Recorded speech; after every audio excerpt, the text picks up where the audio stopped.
गौतम जी बहुत अच्छे विद्वान हुए। गौतम जी भगवान शिव के परम भक्त थे। जिस समय कहा जाता है उत्तर भारत में भगीरथ ने गंगा जी को लाया, इसलिए वो भागीरथी कहलाई। उसी तरह दक्षिण भारत में गौतम जी गोदावरी को लेकर आए, इसलिए गोदावरी का नाम भी एक गौतमी है। गोदावरी के तट पर गौतम जी रहते थे। वहां से आगे गए तो वहां पर एक नगर है, वहां पर रहते थे, प्रभु का भजन करते। समय बीतने लगा और समय जाते जाते जाते वहां पर भयंकर दुष्काल हुआ।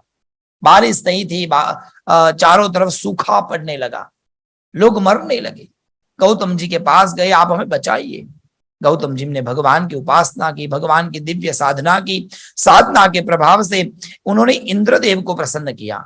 इंद्र भगवान से उन्होंने जल मांगा तो इंद्र भगवान ने प्रसन्न होकर कहा 5 वर्ष तक अकाल होगा। ये विधि का विधान है, परंतु आपने पूजा की है, इसलिए मैं आपको एक दिव्य कुंड देता हूं।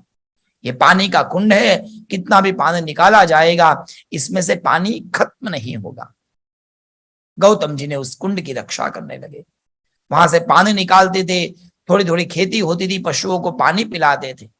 आसपास के गांव वाले वहां से पानी निकालने लगे, पानी कभी उसमें से खत्म नहीं हुआ। लोगों को संतुष्टि मिली, कम से कम पानी तो मिला। समय बीतने लगा। एक बार ऐसा हुआ, 2 ऋषि की पत्नी वहां से पानी ले रही थी और पानी वहां पर गिरा रही थी, पानी का बिगाड़ हो रहा था।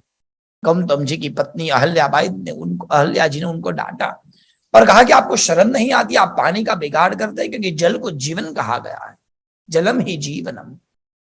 ये पानी आप बिगाड़ रही, कितना दिव्य जल है ये, महत्ता समझिए पानी का।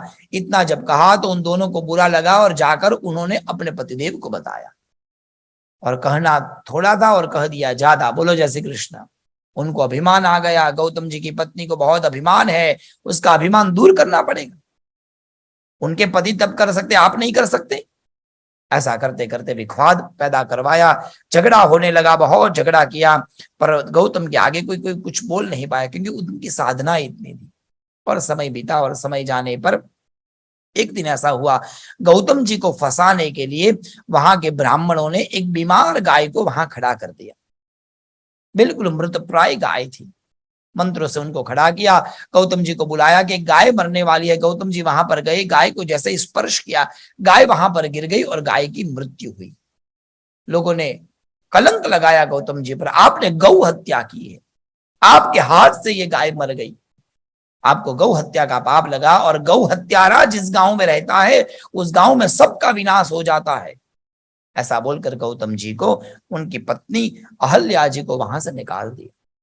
गोदावरी के तट पर गए और गौतमी के तट पर जाकर उन्होंने महादेव की प्रार्थना साधना शुरू कर दी। गौ हत्या के लगे हुए दोष को दूर करने के लिए उन्होंने 5 करोड़ महामंत्र का जप किया। जो महामंत्र है ओम नमः शिवाय पंचाक्षर, उसके 5 करोड़ जप किए उन्होंने। और जप करते करते, रोज जप करते थे, परंतु पहले सुबह शिवलिंग बनाते थे मिट्टी का, पूजन करके उनके आगे बैठकर जप करते थे। सायंकाल वो शिवलिंग गोदावरी जी में समर्पित करते थे, कावेरी नदी में समर्पित करते थे। करते करते समय बीतने लगा और परमात्मा की कृपा से जब 1 लाख शिवलिंग पूर्ण हुए और 5 करोड़ जब पूर्ण हुए, तब महादेव प्रसन्न हुए। महादेव प्रसन्न हुए हैं। एक तरफ में गौतमी है, एक तरफ में गौतम जी है और एक तरफ अहल्याबाई है, अहल्या जी है। एक नदी, एक ऋषि और एक ऋषि पत्नी, तीनों के बीच में एक शिवलिंग और महादेव प्रकट हुए। तीनों ने भगवान को प्रार्थना की, तीनों ने भगवान को नमस्कार किया। नदी ने प्रार्थना की, परमात्मा गंगा जी के तट पर तो हजारों मंदिर है, प्रभु मेरे तट पर आज पहली बार कोई ऐसे देव है जो मेरे तट पर प्रकट हुए हैं, प्रभु छोड़कर मत जाइए। गौतम जी ने कहा प्रभु आपके दर्शन हुए, मेरे को गौ हत्या मुझे लगी थी, उसकी मुझे मुक्ति मिली, प्रभु आप हमें छोड़कर मत जाइए। पत्नी ने भी प्रार्थना की, प्रभु छोड़कर मत जाइए। तीनों की एक जैसी प्रार्थना, तीनों की प्रार्थना के अनुसार भगवान शिव एक में से 3 रूप बन गए, एक लिंग में से 3 लिंग प्रकट हुए और तीनों लिंगों में भगवान महादेव ने अपने तत्व को समर्पित किया और कहा कि आज के बाद इन तीनों शिवलिंग में मैं ज्योति के रूप में विद्यमान रहूंगा। 1 नहीं 2 नहीं 3 शिवलिंग है, इसलिए लोग इस शिवलिंग को त्र्यंबकेश्वर के नाम से जानेंगे। ये तीनों शिवलिंग ब्रह्मा विष्णु और शिव का प्रतीक बनेगा। ये तीनों शिवलिंग सत्व रज और तम ये गुण के प्रतीक बनेंगे। जो भी व्यक्ति इन 3 शिवलिंग का दर्शन करेगा 3 जन्म के पापों से विमुक्त होकर परम तत्व को पाएगा। आज के बाद इस शिवलिंग को लोग त्र्यंबकेश्वर के नाम से जानेंगे। बोलिए त्र्यंबकेश्वर महादेव।